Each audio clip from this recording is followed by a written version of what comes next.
What's happening, people? It's your girl Mina. Welcome back to my channel. You already know what it is. Big up to everyone locked in on this wonderful Sunday evening. For me, Sundays are lazy days, guys. Sundays I don't do anything, and now that the Premier League is back, Sunday is made for Super Sunday. So I just watch football. Big up to everyone locked in. Listen, be sure to hit the like button, guys. Be sure to subscribe. We've got a little bit to talk about for Manchester United news. We're going to talk about that. And of course, we're going to talk about the Premier League games thus far this weekend. It's been a decent weekend of Premier League football. Big up to everyone's teams that got 3 points. Not everyone did. Big up to Torre, says greetings from Gambia. Shout out to all my Gambians. Big up to all my Gambians. Big up Riri in the chat. Big up MUFC 14. Big up to everyone. Be sure to hit the like button. Be sure to subscribe. Let me know what you lot been up to this weekend. What's been your favorite game that you've watched? I think Villa versus West Ham was a good game yesterday evening. Obviously, Man United picking up 3 points is the highlight of my weekend. But interesting about the City and Chelsea game that just ended about half an hour ago. I just felt like there was just the City weren't even out of gear 2. I think City were not out of gear 2, and I think out of possession, especially in transition, I think City look a bit shaky. They look a bit shaky. Is that even a word? I don't even know if that's a word. They look a bit shaky, out of possession, in transition. On a counter attack, any other team could definitely probably exploit them if they've got more clinical players. I watch Chelsea sometimes, and I'm just like, bro, Jackson, the most unserious striker I've ever seen. Honestly, that guy, you don't know. He's actually got one brain cell in his head.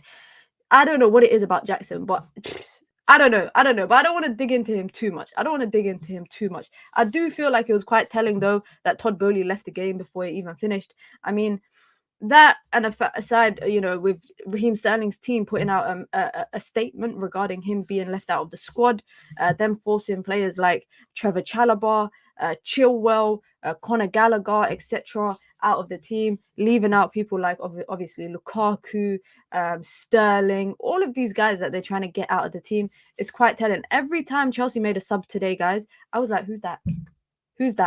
Who is that player? Because I don't remember Chelsea buying them. But it was an interesting weekend of football. Of course, it's not over. Match day 1 is not over. There's still one more game tomorrow. Tottenham versus Leicester. So we're going to keep an eye out on that. But you know what it is, man, guys. Daily dose of Mina. We got a lot to talk about for Manchester United.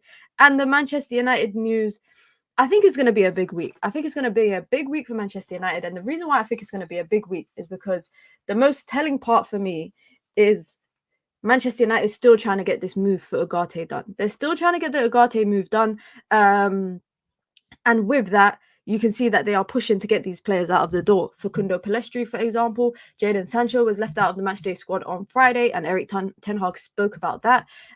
Scott McTominay as well, agreeing personal terms with Napoli. So he wants to leave, but Napoli reportedly cannot afford to buy him, that's not bullshit, because Napoli are buying people in this window. So I don't know why they're suddenly saying they ain't got 30 million to spend on Scott McTominay, despite the fact that they have agreed personal terms. So clearly Man United are really pushing to get players out of the door.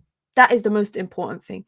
And then alongside that, they are pushing to get Manuel Ugarte in. But the only way that they bring Manuel Ugarte in is on their terms. And you know what? Rightfully so, because PSG are also in a situation now where Gonzalo Ramos, if you lot didn't know, French league started yesterday.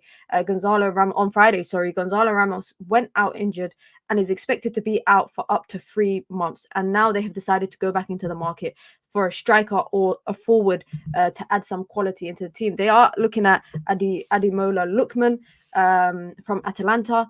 But obviously, they've been linked to Jadon Sancho for the last couple of weeks, and they could look at that as well. I don't know why they would go for a winger when they have lost a striker. I don't know. It would make sense for them to go for a striker, but reportedly, they are looking to add some reinforcements in the wings, despite the fact they obviously got Ousmane Dembele, and they've just signed and announced Desire Doué as well on a 5-year deal. So they are still looking to buy more players. So I think Man United are still in hopes that Jadon Sancho could be offloaded in that direction. So we got a lot to talk about today. So be sure to get involved, guys. Be sure to get involved in the comment section below. Be as interactive as possible. If you want to support the channel, you can by joining the Minions Gang, aka the membership club. Or if you appreciate the content, the regular content, and you just want to show some appreciation, you can send in super chats with your comments or with your questions or just to show some love to the channel. But let's get into it. And I'm going to start with prayers up for Angel Gomez, Manchester United Academy product, and a player I wish had some chances at Manchester United, who collapsed yesterday after a head injury during one of Lille's matches. He is now in stable condition. Emergency staff were called onto the pitch. They even put up the privacy thing, just to ensure the camera team, don't start zooming in and whatnot. He went to hospital, regained consciousness, which is a good thing, and now he is on the road to recovery. I think it was an aerial duel that he jumped up for and got hit in the head. But I hope he's okay, and I hope he has a speedy recovery. I think it's only right to start with that. Should we talk about the game? On Friday? Because I feel like now that I've gone back and watched more of the game, obviously in more detail, in more depth, there's things that I've noticed a lot more during the game than I didn't notice, obviously, at the time. Now, I'm speaking about Joshua Zirkzee because Joshua Zirkzee is an important ingredient to Manchester United, I think, not just in that forward line, but in that connection between the midfield and the front line. With the links to Ivan Toney coming up, I think inevitably Brentford leaving him out of the squad today was going to allow those rumours to resurface. But I don't think there's much to Manchester United. If I'm being totally honest, I don't think that there's much to Manchester United's links to Ivan Toney. Now, that's not me saying I don't want him or I wouldn't want him at Manchester United. I'm just thinking, given the circumstances, what Brentford are asking for, Man United are not going to pay 50 million for a player in the last year of his contract, and not for a position that they probably feel like they don't need to bring in resurgences for that price tag, given the fact that they've spent 40 million or so on Joshua Zirkzee, who scored on his debut. Now, you know what I think Joshua Zirkzee is going to be for United? I think he's going to have I don't want to say it, but it's the Bobby Firmino role. I think that's what he's going to be. He's going to be that, not that out-and-out nine. He's not going to be the Kanes and the Toneys and the Watkins and the Isaacs and the Haalands and them kind of guys. But he's going to be the player in the front line that is able to drop into the midfield and link the play between the front line and the midfield. Get the ball wide. Why? Because I saw in Friday's game, I wish I had screenshots. I should have screenshots for the video that I'm going to drop later this evening. But in the game, when he drops deep, he brings players with him. And he did this in particular for the goal that he scored. Came out of that 9 position. And this is also why, can I say, he calls himself a 9.5, because he's not someone that just hugs the defensive line, is on the last man's shoulder. He doesn't do that. He comes deep to pick up the ball, but not pick up the ball and hold it, not pick up the ball and play back to goal the entire time. Not that. Pick up the ball on the turn and distribute it immediately. And what does he do after that? Gallops into the box. He's got speed. I think because he looks quite clunky and quite tall, I think it makes it seem like he's not a quick guy and he's quite slow. But he managed to get into the box quickly, and it was one touch, literally stuck his foot out, got in the right position. It was a good ball from Garnacho. I think Man United will be able to exploit that a lot, especially against teams that are probably a lot more open. I think when it comes up against teams that might be playing with a bit more of a low block, a bit less space between the midfield and the defense, I think it might not be as easy as that. And that's why maybe profiles are most important. Maybe that's why having a different type of striker is important, because in those kind of roles, I think if you're coming up against a team that might play with I was going to say Burnley, but obviously they're not. And Everton, for example, that will probably sit a lot deep, have 10 men behind the ball most of the time. It might be more difficult for Joshua Zirkzee to come into the midfield and play in that little half space between the striker and the 10, because there's not really much space in the opponent's place. There's not much space that maybe an Everton or a team that plays with a low block, they might not leave a lot of space. But in the Premier League, what I've seen this week, I feel like there's teams that are playing high lines. There's teams that are playing with a lot of space between the back line and the midfield. And they're in transition, it can be capitalized. And like I said, speaking about the City and Chelsea game, City didn't leave gear 2 today against Chelsea. I don't think they left gear 2. But one thing that stood out to me was in transition, when they didn't have possession, in transition, they could get hit on a counter, where any team that can play on a counter would be able to absolutely exploit it. I think Chelsea just looked like a team that are not really understanding each other yet. I don't think the players are understanding each other. But a team like Man United, one thing I hope when United do play City this season is that they don't give City the respect that we've given them in the last couple years or the last decade. Don't give them respect because, yeah, today City were missing Rodri. They were missing players like John Stones, Kyle Walker, etc., etc. But you could still see that space that could be utilized. I hope United play with two strikers, 4-4-2. I don't know if United will do that though. That's the thing. I don't know if United will play with. On paper, the idea of 4-4-2, I like it. If United had two strikers, right? But then my question is, what midfielder are you sacrificing? What midfielder are you sacrificing for United to play 4-4-2? Are you sacrificing Kobe? Are you sacrificing Bruno? Are you sacrificing Casemiro? If you're sacrificing Casemiro, are you happy for Kobe to play as the 6? If you're sacrificing Bruno, you want Kobe to play as an 8 and have the one of the two strikers playing as a second striker, but they're in the 10 role, so the 9.5 role maybe. What on paper 4-4-2 sounds good, but the practicality of it, I think, is not realistic at the moment. Now, I think Man United could play 3-5-2. I actually think Man United could play 3-5-2 if Dalot is comfortable playing as a wing back, essentially. Now, the only thing with a 3-5-2 is, what does that mean for a player like Rashford, Ahmad, Garnacho, etc.? You know, the realistic side of it is not working. I feel like you have to look at it and think, well, whatever. I think the best thing for United to play for now is the 4-2-3-1. I think the 4-2-3-1 is the best thing to play because I think with a profile like Zirkzee, if you've got your wingers and you've got your 10, you kind of like Ridwan says it here, you kind of play him with like a 4-4-2 anyway, because if Zirkzee is dropping deep and say Bruno's going into the false 9, you're basically playing Bruno and Zirkzee as basically two false 9s essentially, and you've got your wingers. And if anything, I do genuinely feel like out of all the players at Man United right now, I think people like Rashford, Garnacho, Ahmed, the wide players, I think are absolutely gonna eat with Zirkzee. Like they're gonna be eating, and that's why I say Zirkzee for me really might be the Bobby Firmino for Manchester United. Obviously, what Firmino did with Liverpool, you guys know what he did. He was literally, how many assists was he racking up as a forward?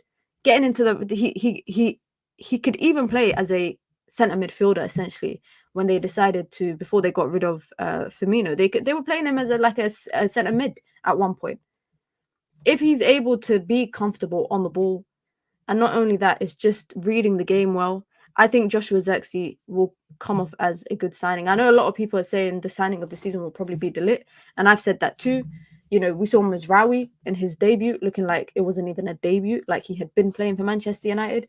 And for me, I kind of understand why Manchester United have gone for Zirkzee.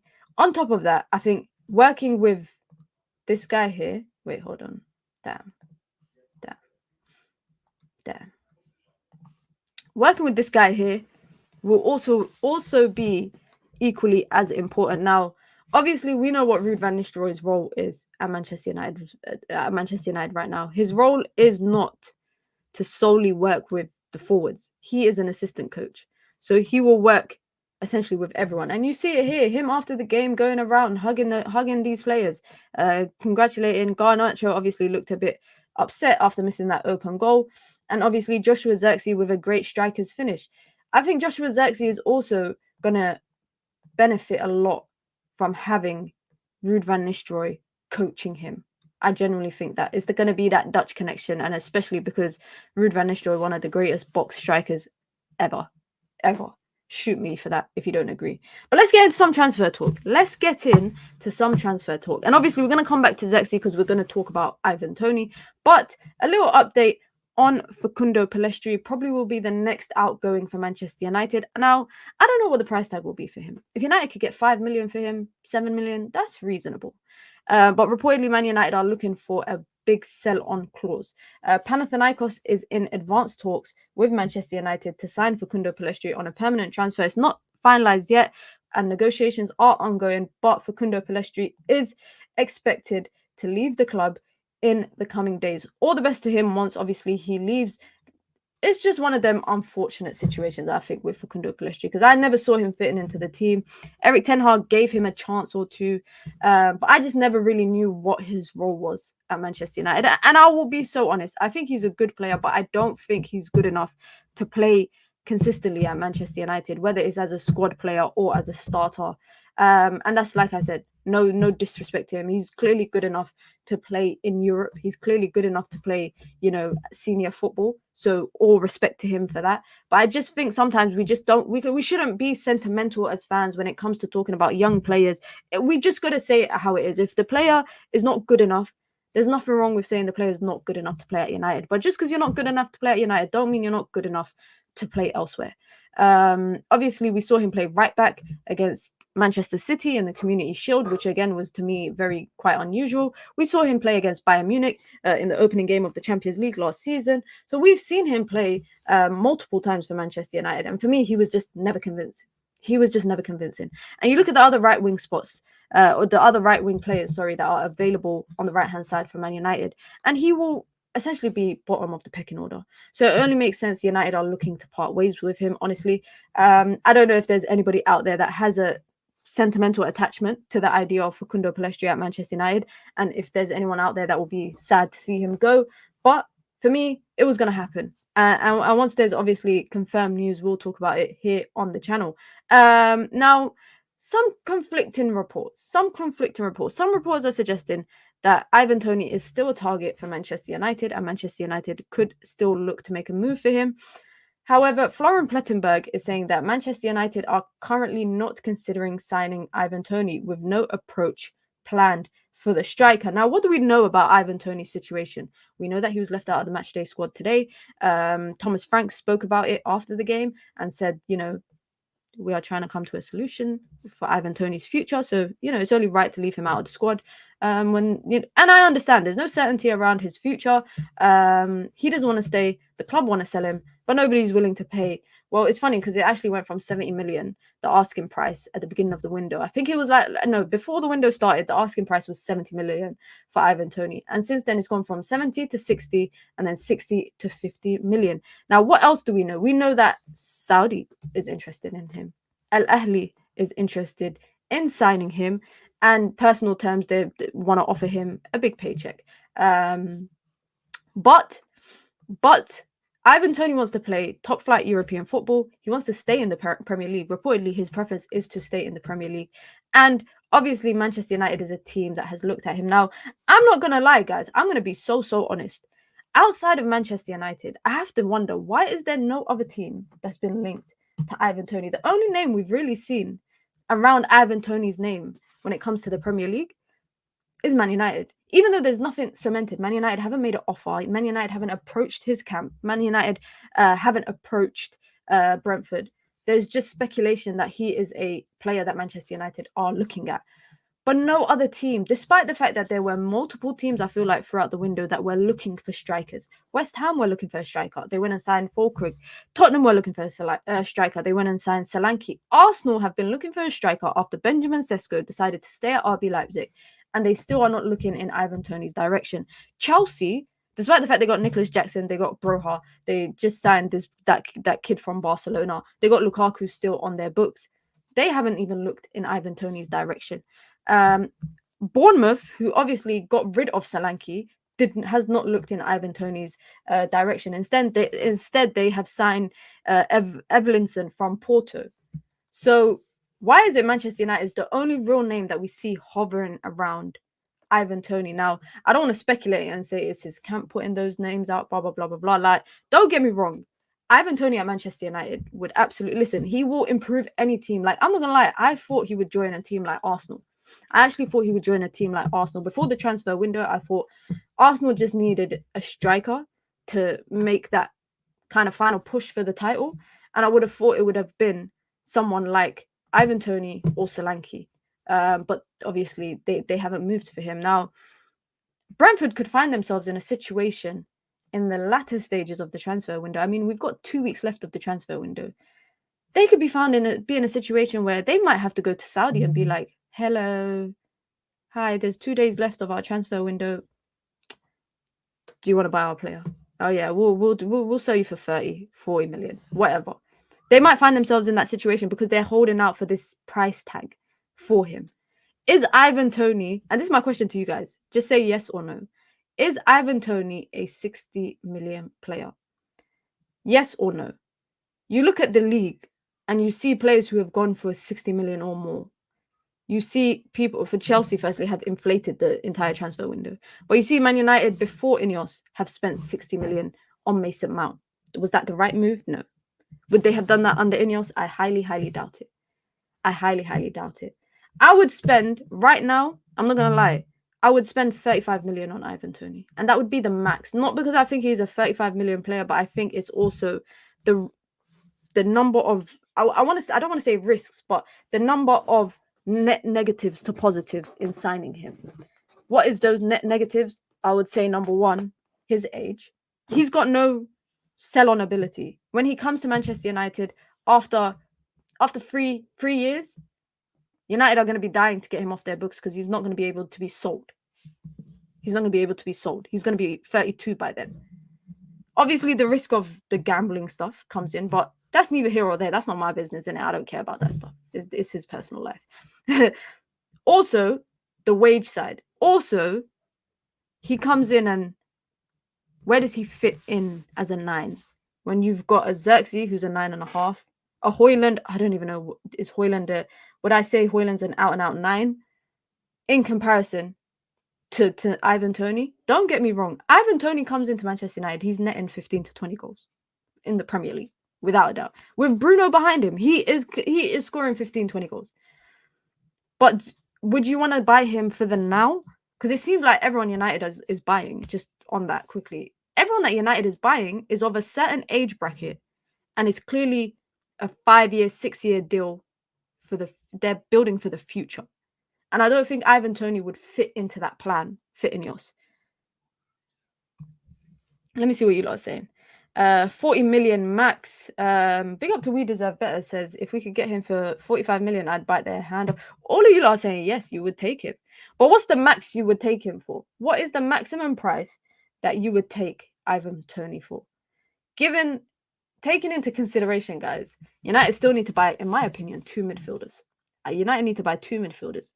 United are still deciding whether they need to sign a left back as well.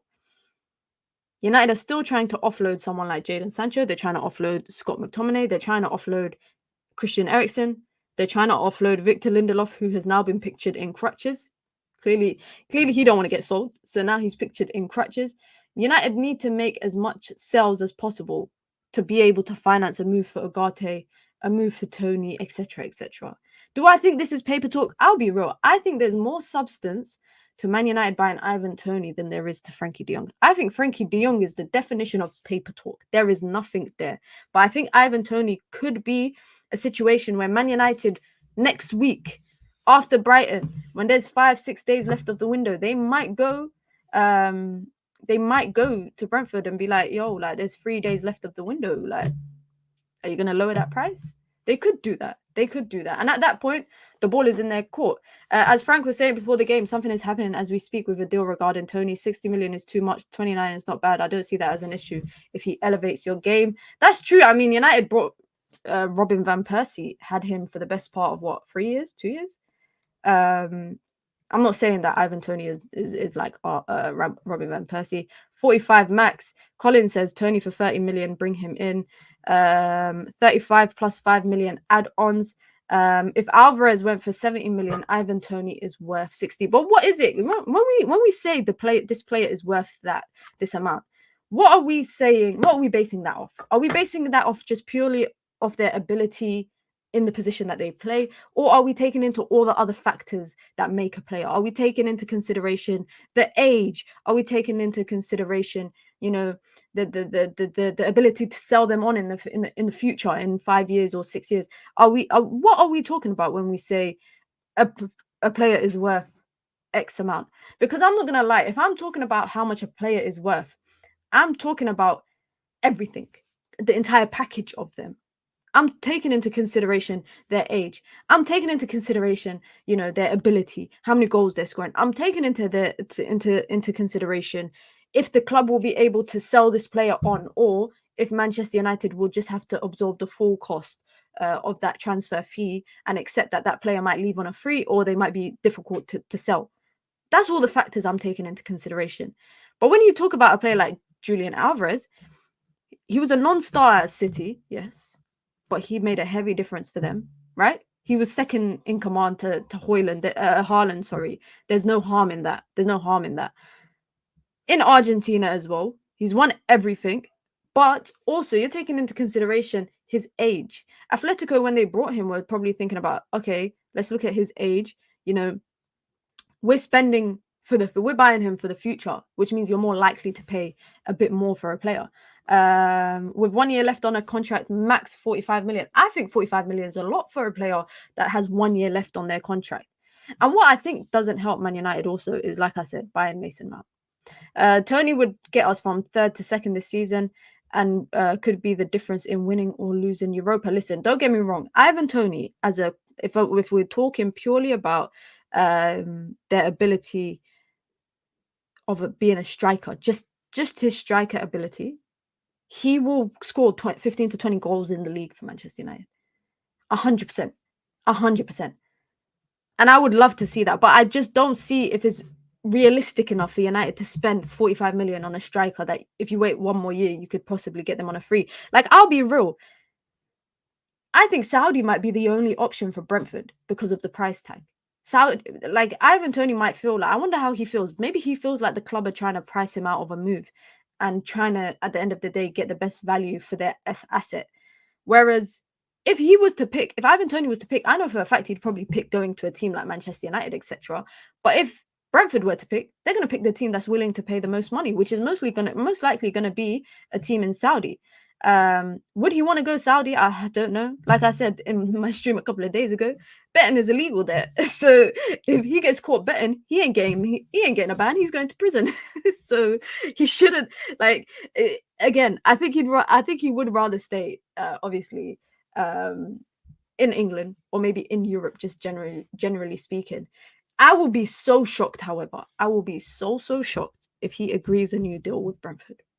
If it gets to the end of the transfer window and he's agreed a new deal with Brentford, honestly, I'll be so shocked. Minna, I think if we get a midfielder and our short that area of our squad, I don't think we need a striker right now. I agree. I think midfielder's priority. I do think midfielder is our priority. Let's get onto the topic of midfielder. And no better way to start than Scott McTominay. No better way to start than Scott McTominay, the player that has reportedly agreed personal terms with Napoli to join the club. So that's one, I would say, foot out of the door for Scott McTominay, agreeing personal terms. Now all that's left is for Manchester United and Napoli to agree terms. Man United want 30 million. Napoli are adamant that they can't afford it.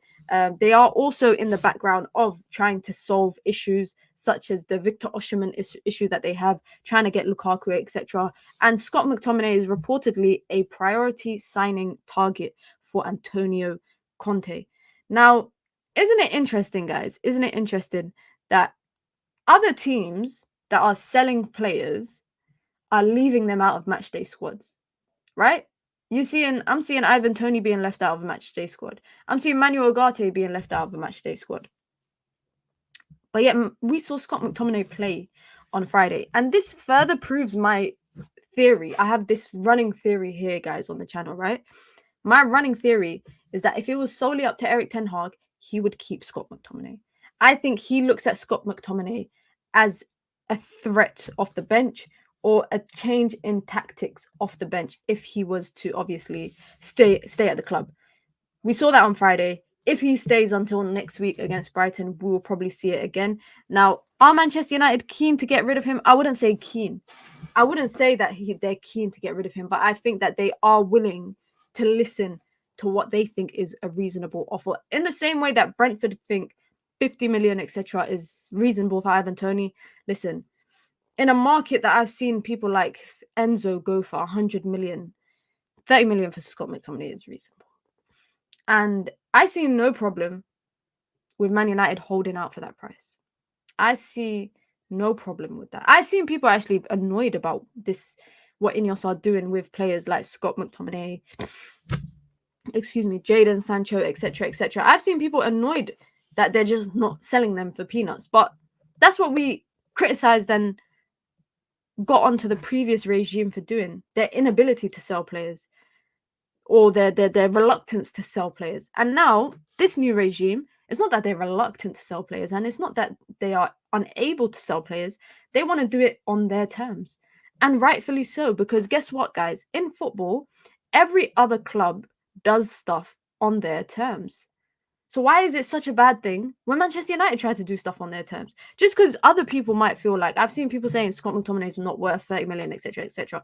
But just because they don't think Scott McTominay is worth 30 million doesn't mean the club is going to be like, you know what, the public don't think Scott McTominay is worth 30 million, so let's not sell him for 30 million. Hell, Leicester sold Maguire for 80 or near enough to 80.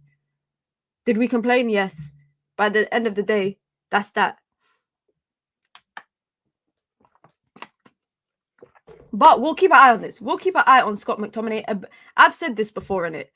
A strong part of me thinks Scott McTominay, 2 weeks from now, what is it? Is it Liverpool? What day does the transfer window close? Let me double check. Let me double check to see what day the transfer window closes. Transfer window summer. I want to see exactly. Okay, 30th of June. Of August, not June, sorry. 30th of August. That's a Friday. That's what 30 days has September, April, June, and November. Yeah, that's it says 30th of August it closes the transfer window. Let me double check. Deadline. Okay, yeah, so it's Friday the 30th. Yeah. Friday the 30th at 11 p.m. This could be a hot take, guys. This could be a hot take. Say yes or no in the chat. Man United play Liverpool on September the 1st, which is 2 days after the transfer window ends. Will Scott McTominay be in the matchday squad? Will Scott McTominay be in the matchday squad for the Liverpool game? Yes or no? Because a strong part of me thinks he will be in the matchday squad. A strong part of me thinks he will be. I think Man United are going to probably be more stubborn with their price for Scott McTominay than they will be for their price for Jadon Sancho. Again, that's another hot take. This is me just giving hot takes because I do think behind closed doors, Erik ten Hag is trying to plant the seed of possibly keeping him. You lot all saying no in the chat, so clearly I'm wrong. Clearly I have a proper hot take by saying that. Another, like I said, some more news on Victor Lindelof's future at Manchester United. He's on crutches. He is on a crutch, not crutches. He is on a crutch. I don't know what happened to him. Did he get injured on preseason? Did he what exactly happened? What exactly happened for Victor Lindelof? I've seen, and it's very sad, yeah, because I've seen people suggesting that he's on a crutch because he's on a crutch because he doesn't want to leave. That's so mean, saying that he's on a crutch because he wants to leave. He doesn't want to leave. So if he just continues to be on a crutch, they can't sell him because he's injured. So because he'll fail a medical, which means he'll just have to leave for free on the summer. I mean, he wasn't really getting offers. Like someone, Ridwan says it here. The thing is, we've had actual bids for McTominay. 0 bids in for Sancho. McTominay is the only guy that we've actually had bids for, and not even Facundo Pellistri. Not even Facundo Pellistri. The only person that we've had bids for in the window thus far, that is still obviously players that are at the club, is Scott McTominay. We haven't had bids for Victor Lindelof. He's just, I guess, on the transfer list. You know, he knows that Man United are looking to sell him. We haven't had offers for Jadon Sancho. Haven't really had any offers for Anthony. Nothing. Absolutely nothing. Mina, are you wearing a Venezia shirt? Yeah, I'm wearing a Venezia shirt. I think this is from 2 seasons ago. I think this shirt with the collar. I don't know. I like this shirt. It's a very nice one. I need to get a new Venezia shirt. Dharmesh just posted a Scott McTominay update. Let's go see what it's saying. Let's go see what I feel like his updates anyways are just they're not really updates. I feel like some journalists, guys, don't really give updates. They just regurgitate stuff. Oh, okay. Okay, maybe I shouldn't be harsh. I shouldn't be harsh. Happy birthday, Minna. Bro, it's not my birthday. It's not my birthday. Who said it was my birthday? Who said it was my birthday? Fulham have reportedly reopened talks with Manchester. Why is my neighbour singing with their window wide open?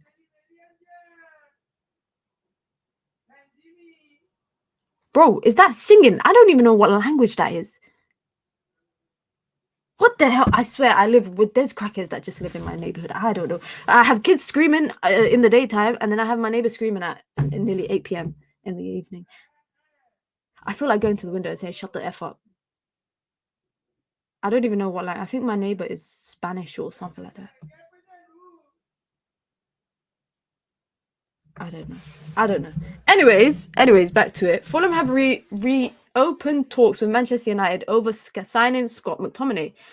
Obviously, we know that they've had 2 bids rejected and weren't expected to go back in unless United were willing to negotiate on the asking price. Fulham now expect to make an improved offer if talks go positively. What do we know? They've had 2... Well, I can't concentrate, guys. I can't concentrate. I don't know, man. Let me close my window. Maybe that's what's my issue, guys. Let me close my window. Give me a second. Fucking hell, man. What the hell is wrong with this guy? Oh, bro is on FaceTime. What the fuck? Fucking idiot, man.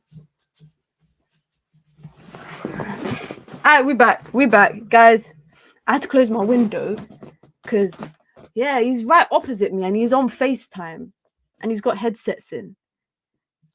And the thing is, I can still hear him. I don't think you lot can hear him, but I can still hear him right now. I thought he was singing. I actually thought he was singing. Why do you guys keep saying happy birthday? It's not my birthday, guys. It is not my birthday. But if you want to say happy birthday to me, you're more than welcome to. You're more than welcome to. Is it your birthday, Minna? No, it's not my birthday. Where did you guys get this talk about it's my birthday? Are you guys trying to troll me or something? What the hell? What? Come on, guys. It's not my birthday. It's not my birthday. But that's a brief little update, as we mentioned, on... That's a little brief update on Scott McTominay. I'm so confused. So am I. One person said happy birthday to me, and now everyone's just running with it. You lot know my birthday's in February. My birthday is actually exactly 6 months from now.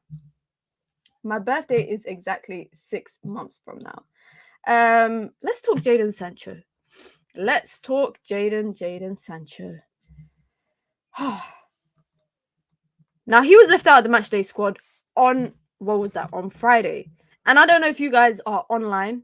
Obviously, we're all chronically online. All of us are all chronically online, whether it's YouTube, whether it's Twitter, whether it's Instagram, etc. We are all chronically online, right? A lot of the talk about Jadon Sancho, which I did not understand when it was announced that he was not part of the matchday squad. People were saying, oh, look, the manager has dropped him again. Oh, is he not performing properly? Oh, how can Anthony make it into the matchday squad and Jadon doesn't, etc., etc. It had nothing to do with that. And that's why it's always important to wait for the news. Now, what was he left out? Reportedly, he was left out because he had an ear infection. So Erik ten Hag was asked after the game, again, about Jadon Sancho. We remember what happened last time he was asked about Jadon Sancho. He said, first of all, we need squad depth. This season is survival of the fittest. I can only put 20 players in the squad, and Jadon in the week had an ear infection and he was not 100% fit. He could play, but we had to make a choice and we preferred others on the bench.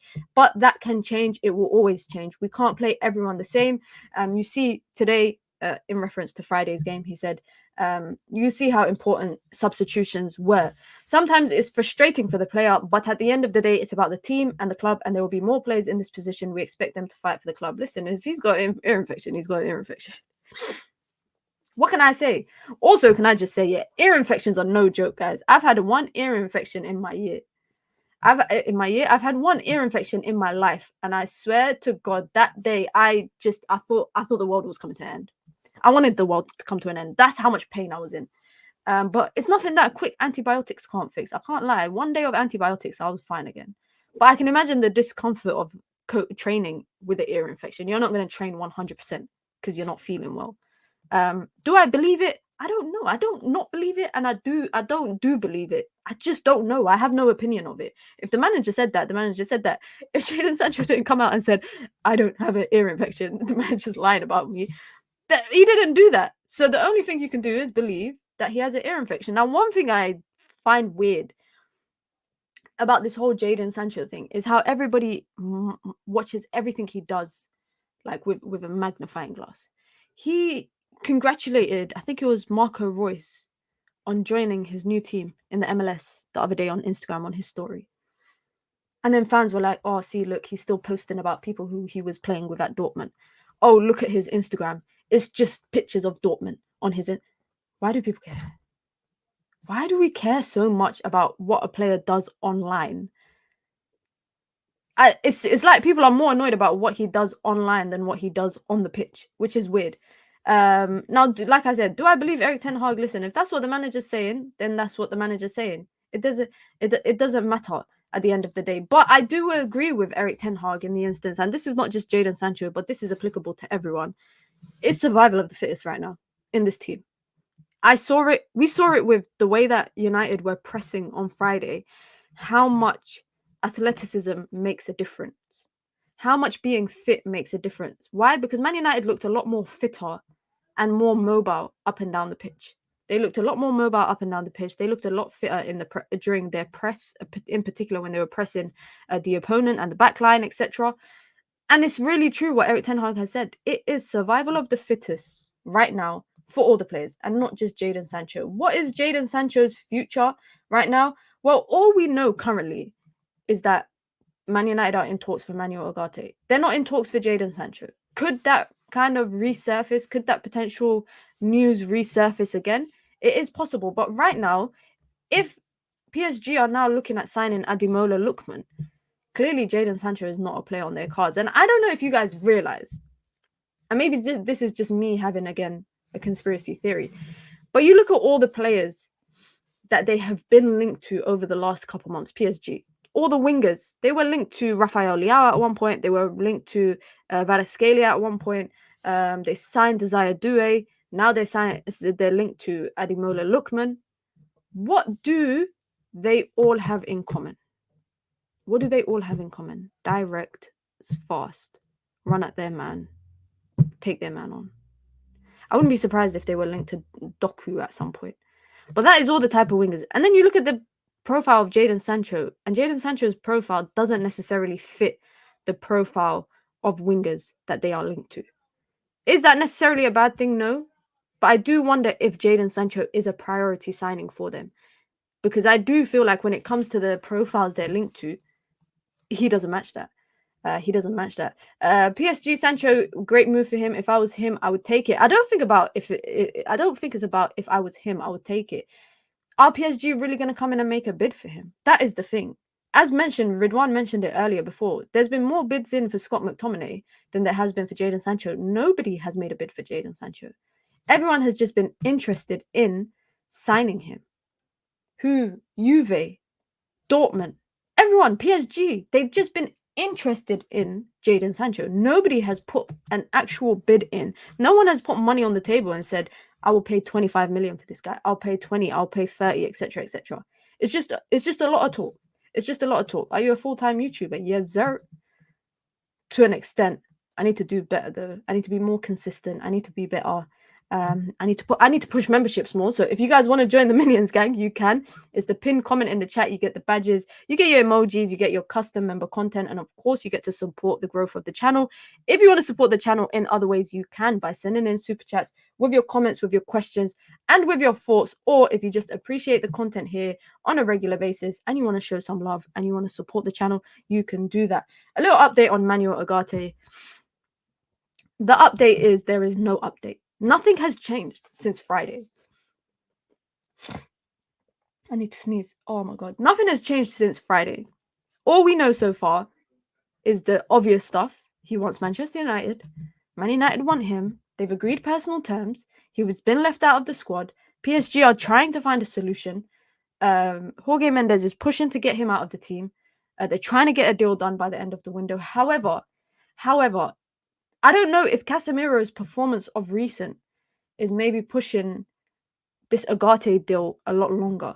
Because if Casemiro was playing a lot worse, I think United would have been a lot more speedy with negotiations. Now, I absolutely agree with every part of me agrees that Man United should not spend 60 million on Ugarte. I think 60 million is about 25 million too much. And that's me being nice. And I know someone's going to come in the chat and be like, have you even watched Ugarte? Blah, blah, blah, blah, blah. Yes, I have. I've watched Ugarte. I've watched him more at Sporting. I'm not going to lie. I watched him more at Sporting than I did at PSG. I've watched him a bit at PSG, but I've watched him more at Sporting because I watched the Portuguese league a lot. Manchester United could be in a predicament now where they might be like, you know what? Maybe we can just sign a midfielder on a free because Casemiro is having a redemption season and we can go back in for Ugarte next season. However, PSG on the flip side need to sell him, especially, by the way, if they are trying to finance a move for Lookman. They still need to find a way to finance the move that they made for João Neves, who, by the way, got 2 assists in his debut for PSG on the weekend. Will he leave Manuel Ugarte? I think he will. He will. It'll be a matter of time. I'm surprised Liverpool have not gone in for him. I'm very surprised Liverpool have not gone in for him. I'm not going to lie, because of the midfielders on the market. And I just feel like Liverpool, when I watched them on yesterday, and just generally speaking, I feel like they've been dying for a midfielder ever since Fabinho left. And I'm just shocked that are Liverpool poor? Do they have no money? I don't know much about Liverpool financially, so I don't know if they're struggling financially. But the fact that they're not really making moves in this window is quite interesting, given the fact that they've got a new manager, and that new manager probably wants to have his type of profiles or players, etc., that fit his system. I'm surprised they never made a move for Ugarte. I'm just saying that if United come out and it's announced that we get the here we go for Manuel Ugarte, if it's more than 40 million euros, I'll be pissed. I'll be annoyed. Just because I feel like it's a lot. 40 to 45 is reasonable. Euros, by the way. 45 million euros. I think that's reasonable for Manuel Ugarte. And that's why I think this week will be a big week. I think it will be a big week for Scott McTominay. And on the flip side, I think it'll be a big week in bringing this guy here through the door. I saw this picture, by the way. I had to share it with you lot. Bro, Photoshop is getting too good. People are getting too good with Photoshop. It's actually quite crazy. How good they're getting. And just a quick little update. Reportedly, and I don't know. This is coming out of Turkey, reportedly, that Man United are still eyeing up a move for Ferdi Kadioglu, who is expected to join Brighton. They could potentially hijack the deal. And obviously Fenerbahce want 35 million for him. I don't see Man United spending money on Nazir Mazraoui and then going out to get Kadioglu. I just don't see it happening. I think there are definitely, 35 million. United could finance that for another midfielder. But they might feel like they need another left back. We know that the players that Man United have been linked to in left back right now are all players on free agencies outside of Kadioglu. Marcus Alonso, thank you very much, but I don't think Man United should sign him. Marco Hermoso is another player as well that Man United have been linked to on a free, and he can play left back and left-sided centre back. So I understand that Man United are clearly in the market for a left back. It's very obvious, but I do think the Ugarte deal will get done first before they look at signing a left back. But that's just my opinion. I agree, Minot. Ugarte is nothing special. 40 million max. Big up to Mishari, says, I'll be honest, I think up to 50 million euros for me. You lot all saying Liverpool are mid. Liverpool is mid. As a United fan, I'm so excited. We are finally on the move. Honestly, I am so optimistic for United. And you guys can tell, because after Friday's game, the amount of negativity I saw after Friday's game was ridiculous. Firstly, the amount of, nothing's changed, still the same United. You would never have thought United won. People even went as far to compare it to the Wolves game People even went as far to compare it to the Wolves game in the opening fixture last season. This is probably the first time, guys, for Manchester United in the last 12 months, I would say, that I genuinely feel like United are going down the right path. I genuinely feel United are going down the right path. And not only that, I genuinely feel United have the right people in place to get the right deals done. It's been a long time that I would say, even I'm saying the last 12 months, but it's actually the last decade. United have not been that kind of team that have had the right structure. And this is why, go back to Sir Jim Ratcliffe's first interview when he took over Manchester United. He said the most important thing was to get the right people in place above the managers. That's the most important thing. And everybody said, oh, but what's that going to do on the pitch? He said, you will see results on the pitch. Obviously, as fans, we're quite reluctant to believe that because you're skeptical. You're already skeptical of someone who's come in as a minority shareholder and they're just saying stuff, right? I would have been skeptical if Qatar came in as well, right? I always said I will judge INEOS as owners or as minority owners. I would judge them after this transfer window, after their first summer transfer window, when they have everything in place. And they had everything in place coming into this summer transfer window. So I said I will judge them after this summer transfer window. How well of a job do you think INEOS have done thus far? Or when I say INEOS, I'm talking about Sir Jim Ratcliffe and the people he's put in place, Sir Dave Brailsford, etc., etc. I think they've done a darn good job. Oh, who am I to say darn? Darn isn't even in my vocabulary, but I think they've done a pretty good job, given the mess that they inherited, firstly. The mess that they inherited from the Glazers, they've managed to rectify it in that 6 months leading up to the transfer window. Why? By getting in a CEO. But not only getting in a CEO, but getting in a director of sport, getting in a head of recruitment, getting in a technical director that are what? All the best in class. The best in class. That for me is the most important thing. And from doing that, they've been able to implement a strategy in the summer transfer window. What strategy is that? They buy players, or they have clear identity of players and profiles in interest for them, but they're doing it on their terms. Man United in the last decade have not done transfer windows on their terms. Their transfer windows have been done on other clubs' terms. You want 100 million, I will pay that. You want 80 million, I'll pay that. You want 70 million, I'll pay that. But now Man United are doing things on their own terms, which is good. And also, not only are they doing it on their own terms, they're structuring the deals in the way that works best for them. Why? Because they have the right people in place to understand the financial implications of these transfers. So they know they cannot buy a player and have to trigger his release clause and pay it all up front, because financially, it's not possible from an accounting perspective, because that will impact their financial accounts for the next couple of years. So they are finding ways around it to structure it better, which for me, I'm looking at it and I'm like, tick, tick, tick. They're doing all the things that they said that they would do. Enhance the academy. They went and brought the best possible youngster in, what's it called, in England right now from Arsenal. They're investing in the academy. Now, the only place that I kind of put a question mark is the women's, but it's not really because of what they've done with the women's team. It's just the fact that they've basically evicted them out of their facilities. But even in a summer transfer window for the women's, they've put their money where their mouth is. They've brought in 5 new players, guys. Manchester United women, let me put some context for people that don't watch the women's team. Last season, Man United women brought 5 players in the last 2.5 weeks of the window, because it was a panicky window. They didn't know what they were doing. Before Man United even reported for pre-season, the women's team, they had 5 players through the door. They had 5 players through the door, which for me is a statement. It's a statement to what INEOS are doing. Do I think INEOS, we should just give them the complete kind of pass completely for everything? No, because they still have stuff to prove. But no one can say to me that they are not doing things that are impressive, that is working, that is what United have been lacking. I just don't get how people can just deny that. Yoro was the shock signing. The statement signing was Delit and Mazraoui. Zirkzee was also someone we could not see happening. I'm not going to lie, out of all of them, Yoro for me was the biggest one, because I was just convinced that Yoro was going to Madrid. And also, can I say, I've seen the way online Bayern Munich fans are talking about losing De Ligt and Mazraoui. And I think they're more mad about losing Mazraoui.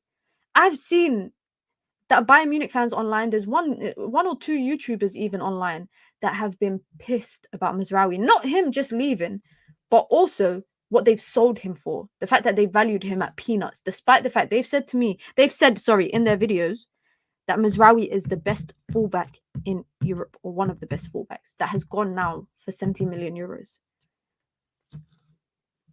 That says a lot, not just in Man United in the players that they've brought, but in the way that they've brought them is very important. So far, we've had the best window since Fergie days. Do you guys think this is the best transfer window United have had post Sir Alex Ferguson?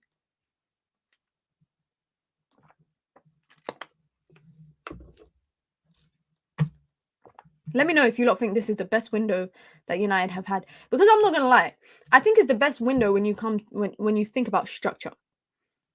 Every signing makes sense. There's a clear vision and a clear plan for every signing that United have made. In the past, when United were buying people post Sir Alex Ferguson, it was chaotic. We went from buying Schweinsteiger and Schneiderlin. By the way, I saw a video. I can't remember who it was. Oh, it was a journalist.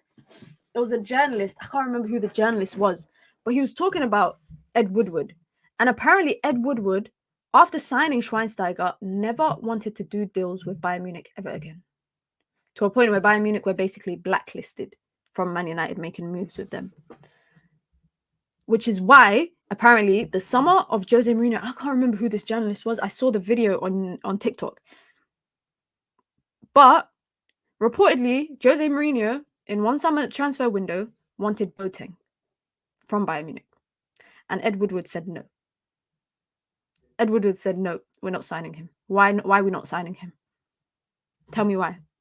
We're not doing business with Bayern Munich. Why? They sold us Schweinsteiger. And look how that turned out.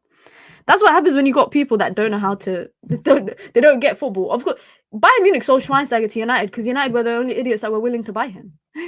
No disrespect to Schweinsteiger, because when he was at the top of his career, he was an amazing player. But we bought him when he was literally declining. And you thought, let's sign... That window was so chaotic. Schweinsteiger, Schneiderlin, Daley Blind. We brought the most random combination of players. When we signed Pogba and Zlatan, I was gassed. Listen, that window gave us vibes. If there's anything that window did, it gave us vibes. What is it? Bro, Lingard, Bailly, Zlatan, Pogba. Good times, man. Good times. Let me see. Based solely on fulfilling a structure, yes. The backroom signings have been the most impressive. If by best you mean most well thought out, then yes. Yeah, you lot all agree. And Big Up Lil Yo-Yo said, I'd say it's the most sensible. I agree. It definitely is the most sensible transfer window that United have had in the last decade. But that also, I think, is a domino effect. I think that also comes from all the other stuff that INEOS have done. Now, don't get me wrong. United have a bit to go. They still have a bit to go to being the best at that top level. You know, winning Prems, winning... I heard something when I was watching the game today between Chelsea and City. The commentator said that Man United's best record was winning 7 in 9 Premier Leagues. Liverpool's record of winning English top flight trophies, they did 7 in 9 as well in like the 70s, I think. United did it in the latter stages of the 90s. If City win the league this year, they've won 7 in 8, meaning they've won 7 trophies in the shortest period of time out of everyone else that has won 7 across a period of time. Now, if they do win, they've done 5 in a row, I think. It's funny because no one will give a shit. Excuse my language, but nobody would really care. No one, like the history books will remember, but we won't. We won't. Definitely not if they get relegated or they get a heavy points deduction come January. But Manchester United are still a bit away, I think, overall, from being at that level again that they were back in the 2000s, etc., under Sir Alex Ferguson. I got 115 reasons why they won't get 7 and 8. Oh man, I saw a report as well from David Ornstein that was, and by the way, a bit off topic, but we're talking about City, guys. I saw a report for David Ornstein that was saying that it's not 115 individual charges. A lot of them are repeat charges. I don't know what's worse. I actually don't know what's worse. Having 115 individual charges or having a total of 115 charges, but a lot of them are repeat charges, meaning you've committed a crime multiple times. I'm saying a crime, but you broke the rules multiple times, which is to do with like transfers, which is to do with sponsorships, etc., etc.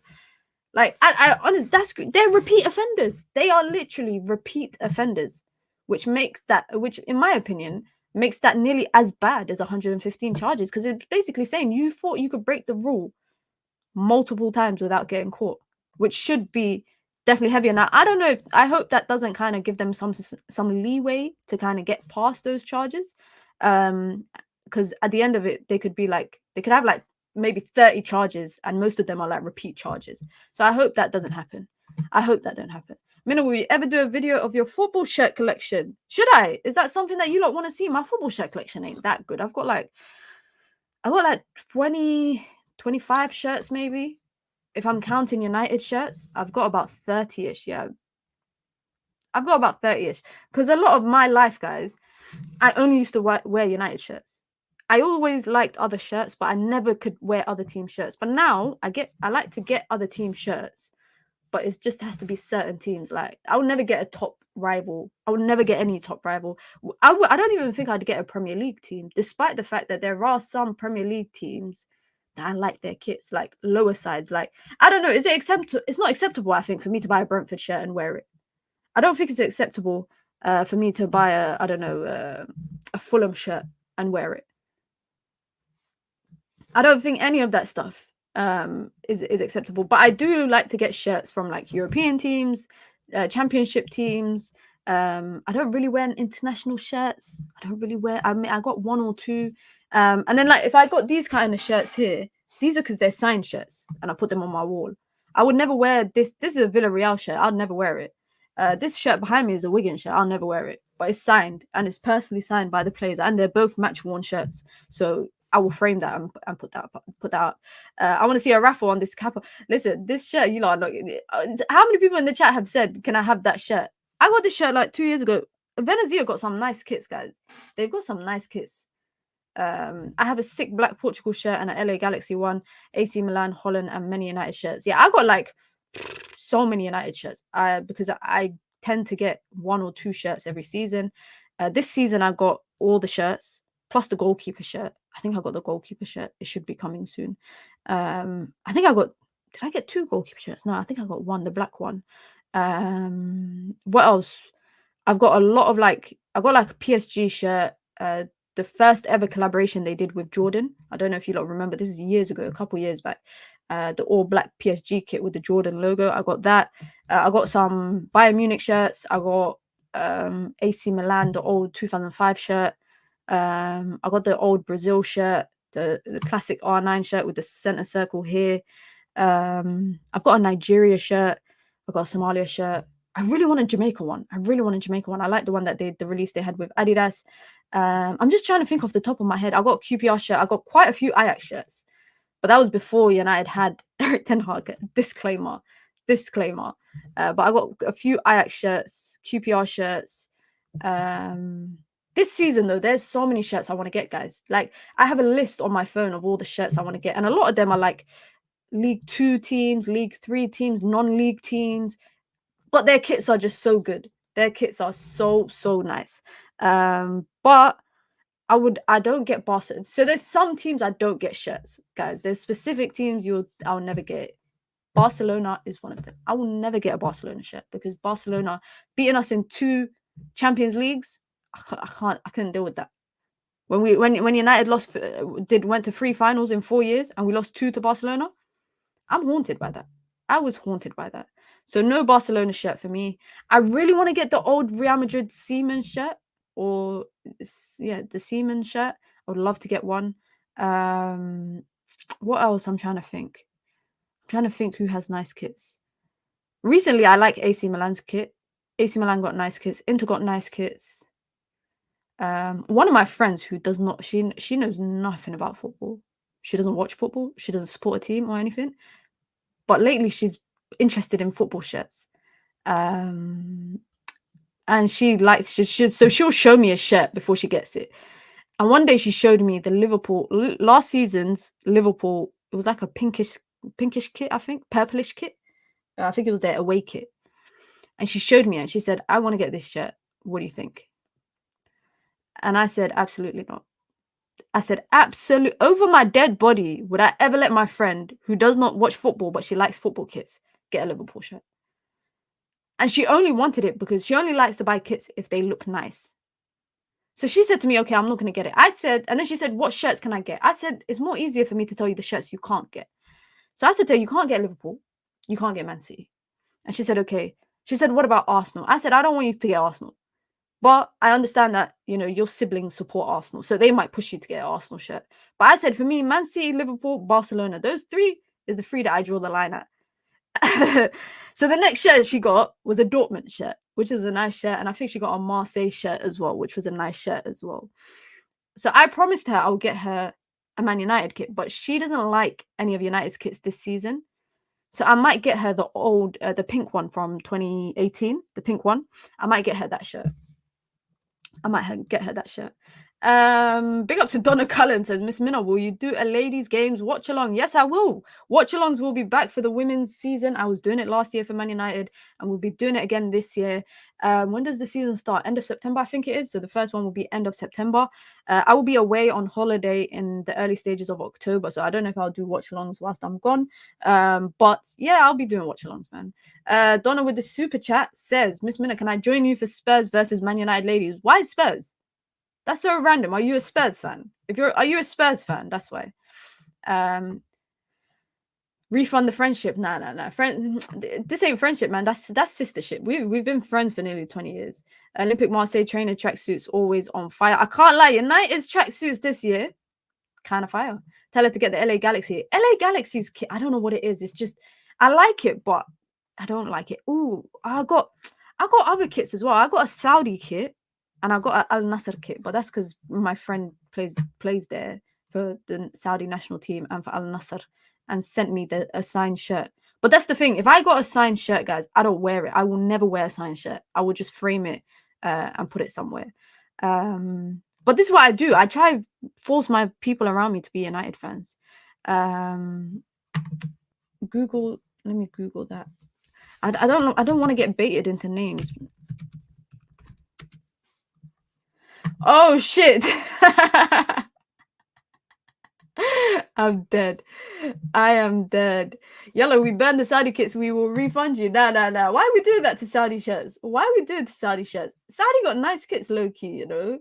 They low-key got nice kits. Me, at the end of the day, yeah, me and my friend, one of my other friends, yeah, all we do is send each other kits. All we do is like whenever kits get released, Egypt's new kit that's expected to come out with, I think, Puma looks 10 out of 10. I'm just looking through the chat history with my friend, and we just literally send each other kits. Le Havre, I hope I said that right. They played against PSG, I think, on Friday. They dropped nice kits. Venezia, by the way, reportedly Manchester. Fucking hell, this is how you know I talk about United too much. Reportedly, Venezia, Drake saved them from bankruptcy. Fun fact, this kit that I'm wearing right now, apparently Drake played a key role in saving Venezia FC after their brief stint in Serie A. The club's debts mounted. The owner of the club reached out to Drake through a mutual friend of his who is on Drake's team. Drake raised $40 million from North American investors, enabling the club to clear its debts, invest in new players, and improve its facilities to secure their future. Venezia FC have now also announced a new kit partnership with Nocta, which is the Nike sub-brand owned by Drake for the 24-25 season. So I need to see what happens when their kit drops. I was born in Derry City. That's why I recommend it. Come on, Derry. I need to see what Derry City's now. Let me see. Is where Derry City FC. Let's see what their kit is saying. I've actually been to Ireland. Is that in Ireland, right? Yeah, I've actually been to Ireland. I haven't been to Derry City, but I have been to Northern Ireland. Ooh, they got a nice pink. Ooh, their keeper got a nice pink kit. Ooh, that's a nice kit. I like a pink kit. I do like a pink kit. I might have to check that out. I definitely might have to check that out.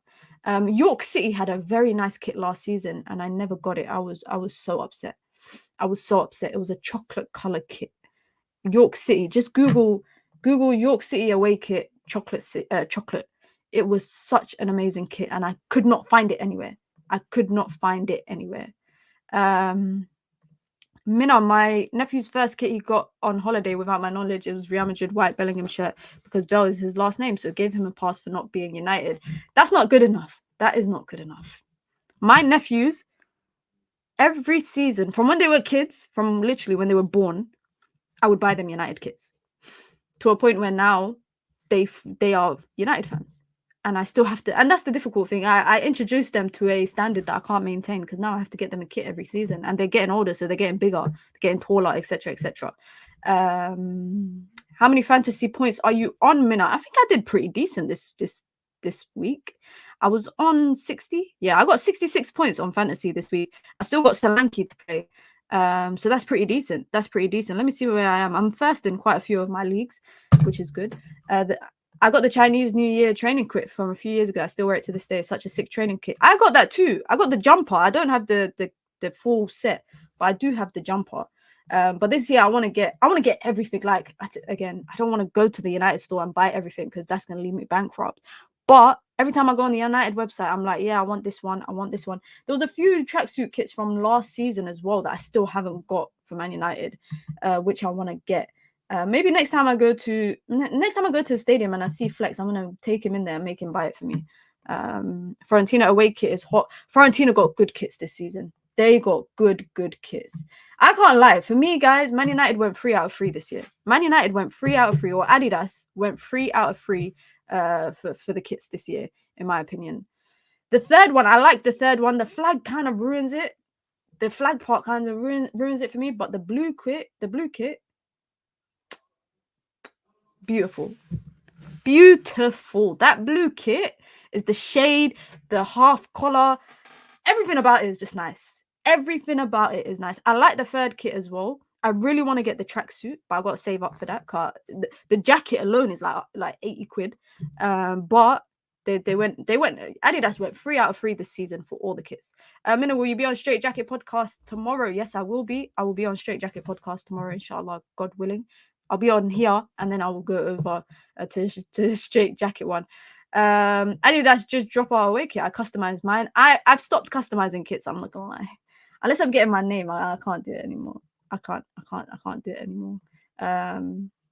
One thing though that's annoying is that I wish my birthday was in February. I wish my birthday wasn't in February, sorry, and it was in September. Because if my birthday was in September, I could just give people a list of football kits that I want for my birthday, and they could just get it for me. But by the time it gets to February, the season's practically over at that point.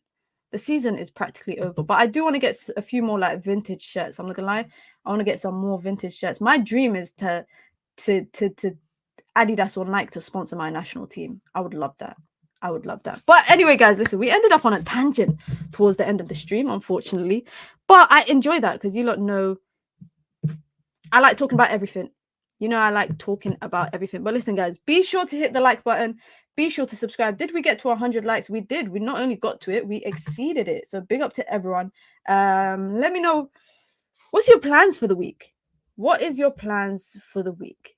My plans are, I really, really need to go back to playing football. So that's my goal this week, to go back to playing football at least twice this week.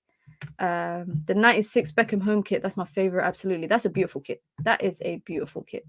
Have we got football on? We got football on tomorrow. Obviously, Leicester versus Spurs. And throughout the week, there'll probably be football. But aside from football, you know what it is, man. Daily Dose of Mina will be here every single day, as always, talking all things Manchester United. Then we got what when are we playing? We're playing on Saturday at 12:30 away to Brighton. So we'll have build up to all of that stuff. You guys know it's the road to 6K here. We are not that far off from 5.7K. We are literally like 8 off from 5.7K, and then it's just 300 left to go, and then we hit 6K. So big up to everyone. Be sure to hit the like button, be sure to subscribe. Inshallah, God willing, I'll be back tomorrow here 4:45 UK time, just before the Straight Jacket podcast, where we'll be talking all things Mina. No, we're gonna be talking all things United on Daily Dose of Mina. You guys know what it is. We're here with the daily content. So like I said, be sure to hit the like button and be sure to subscribe. I hope you have a wonderful evening, whatever you get up to, and I hope to catch a lot of you lot tomorrow. I'm out. Peace.